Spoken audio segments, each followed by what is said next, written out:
The Buddha once said, "Peace comes from within. Do not seek it without." In a modern world where so many people chase success, validation, likes, followers, and wealth, this teaching reminds us that no matter how much we gain outwardly, if the mind is restless, there will be no peace. Look around, people who appear to have it all often admit that they feel empty, anxious, or lost. Why? Because peace is not sold in markets, not earned through trophies, and not stored in bank accounts. Peace is cultivated in the quiet discipline of the mind. But cultivating peace does not mean escaping life or avoiding challenges. In fact, the Buddha's journey shows us the opposite. As a young prince, Siddhartha had everything: a palace, servants, riches, even protection from the sight of sickness and death. But when he encountered suffering face to face, the old man, the sick man, the corpse, he realized that no wall of comfort could shield him from life's inevitable truths. And so he walked away from comfort, seeking understanding. That moment reflects a lesson for us today. How many of us cling to comfort zones? How many of us numb ourselves with distractions instead of facing the reality of our lives? The Buddha teaches us that courage begins when we face suffering directly.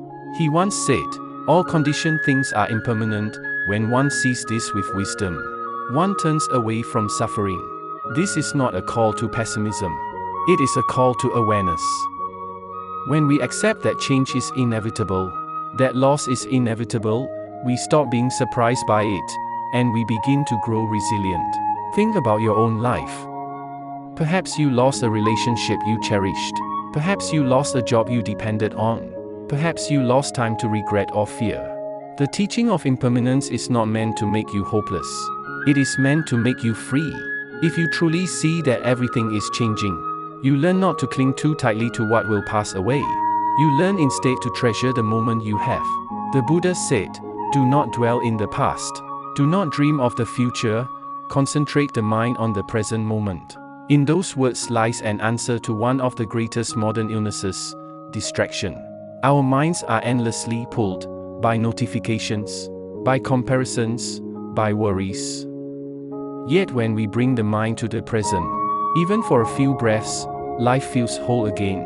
But let us be clear, the Buddha did not promise a life without pain. He taught instead the noble truth that suffering exists. Many hear this and think it is negative. But in reality, it is the most compassionate truth, because it speaks honestly about the human condition.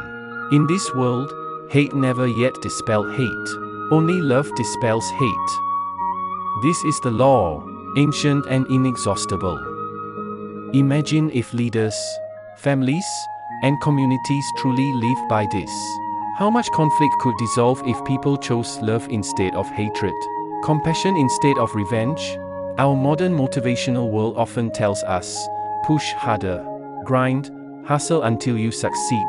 And yes, effort matters. But the Buddha balanced this teaching with wisdom. To conquer oneself is a greater victory than to conquer thousands in battle.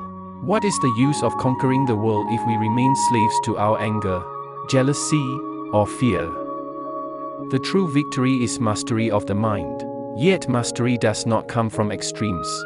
Remember, Siddhartha himself once tried the path of self-denial, starving and torturing his body in the belief that this would bring enlightenment. But when he nearly died from weakness, he realized that neither luxury nor starvation was the way. From that insight came the middle path, a way of balance. For us today, the middle path might mean balancing ambition with rest, balancing work with family, balancing discipline with kindness toward ourselves.